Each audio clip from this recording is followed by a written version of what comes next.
If you are working in Ireland and thinking rent is too expensive, maybe I should buy. But then you hear deposits, mortgage approval, building walls, schemes, equity shares. This can definitely feel very confusing. But here is the truth. Many people don't understand how the mortgage process in Ireland actually works. Today, I'm going to break it all down for us step by step. So from savings to getting your keys. If you think today's video is for you and you definitely want to have your own house in Ireland, go nowhere. My name is Nesmomo. Welcome to my channel.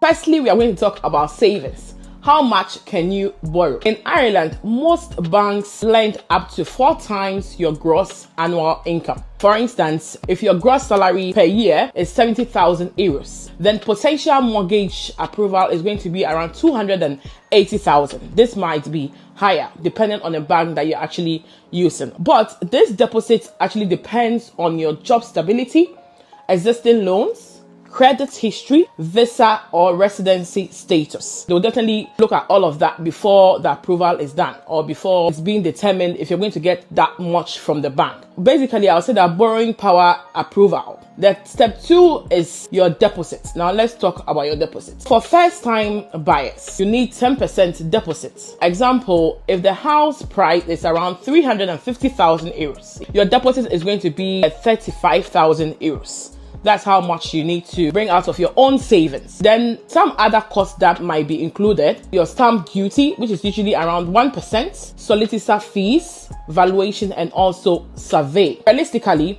you need savings beyond just 10%, factoring into the stamp duty, the solicitor fees, the valuation, and also the survey, including the 10% of the house. You need more than that. Next thing I'm actually going to talk about is the government support scheme, because this is very important to the 10% that you actually need to deposit to the bank. This is where many people don't have full information. The first one I'll be talking about is the Help to Buy scheme. So with the Help to Buy, it is designed for first-time buyers purchasing or building a new build home. So it allows you to claim back your income tax and debt paid in the previous 4 years. If you've been in Ireland for 3 years or for 2 years, they're going to look at your tax that you've actually paid for this period of time, and then they'll determine how much they're actually going to give you. You can get up to 10% of the property price or a maximum of 30,000 euros. So it's not going to be more than 30,000 euros. It can range from 0 to like 30,000, but not more than that. This can actually go towards your deposit. Remember, I said that you have to give 10% of the total amount of the house. So let's say, for example, if a new house is 350,000 euros,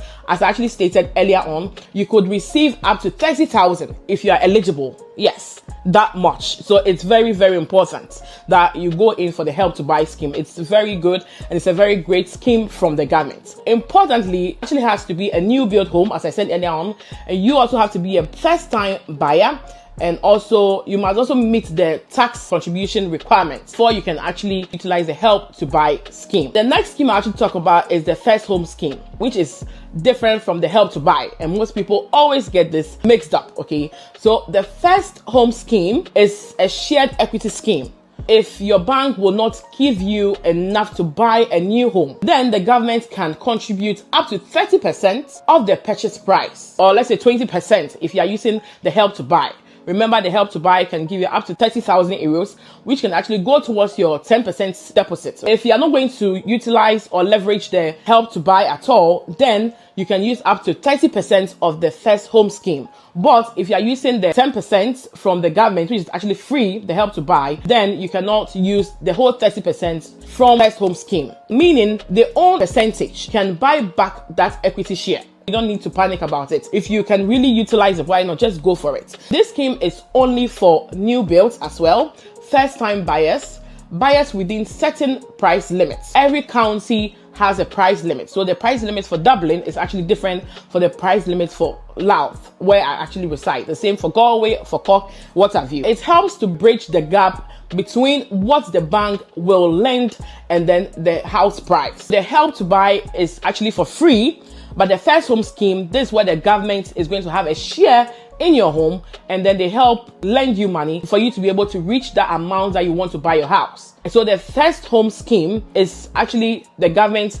having a share in your home, but the help to buy, in this case, they are giving up to 30,000 euros for free, depending on the tax that you've been able to pay over a period of 4 years. So if you've paid over 30,000 in the 2 years of your stay in Ireland, then you might actually get up to 30,000. So it all depends on your tax contribution for that period of time that you've been resident in Ireland. The next thing I'm actually going to talk about is your approval in principle. Before house hunting, before you go in for your house hunting and all of that, you have to apply for the approval in principle, which is actually given by the bank. You actually need your 6 months pay slip, 6 months bank statements. It all depends on the bank. The little knowledge that I actually have. You also need your employment letter from your employer, revenue documents, and also your ID. The banks will examine your spending habits. If you spend too much, you love to buy a lot, and there'll be lots of questions for you. They're also going to look at your savings pattern. It has to be consistent for at least a period of 6 months. And also any existing debts. A clean finances matters when it comes to your approval in principle. So you have to make sure that you are really prepared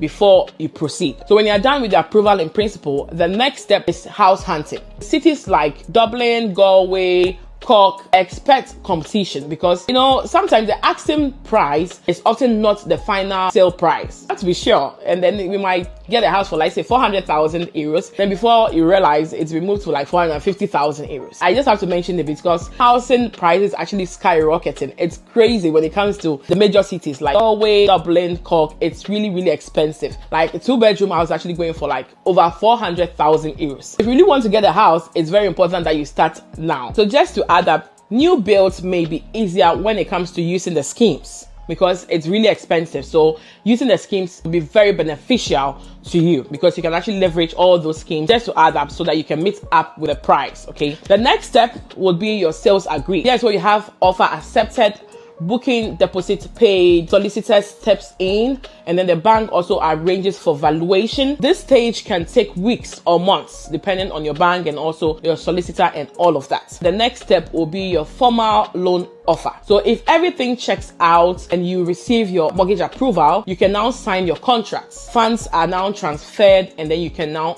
get your keys to your house. I just want to pinpoint some important information for non-Irish citizens. Banks may actually look at your residency status, which is very, very important. Having a stamp 4 is stronger. I know that some banks also consider stamp 1 or stamp 1G, but stamp 4 is actually good. And then the length of time in Ireland, equally very important. Long-term stability and also your contract type. For some temporary permissions may face stricter assessment. So if you are here just temporarily, it will be very difficult for you. It needs very strong grounds to be able to approve your mortgage for you. So now let's look at some common mistakes that you need to avoid. Not cleaning spending 6 months before applying, relying only on schemes without understanding equity share. And the next one is changing jobs mid-process. If you know that you really want to go in for your mortgage and then you really started state savings, no need for you to actually change job. Just wait till you are done with your mortgage. Then you can now proceed in changing jobs because the bank is actually going to take note of your overtime over 3 to 4 years. What it actually happens is that when you have a very strong overtime for a period of 4 years or 3 years or even 2 years, depending on the bank, they take the total of that overtime for those years and then they take an average of that. So that average, assuming for the period of 4 years, you've been able to accumulate like 80,000 euros as overtime. They take an average of that and then they times it by 4, which can actually add up significantly to the amount that the bank is going to lend you. So it's very important that you don't change jobs, so that you have a very strong grounds to be able to get the amounts that you're looking for. So the next mistake is underestimating the total cost. You should be able to do your research very well so that you know how much the house is cost and how much you can actually plan. And then ignoring building competition. You should be able to know that things are actually rising, things can change. Lots of people are actually focusing on getting their own home. Like, you should really take the whole process very serious. Last thing I also say is that before you even start your savings, if it's possible, talk to the bank or maybe talk to a broker, but we'll be there. If you really want to buy in 1 or 2 years, it's very important that you start saving now.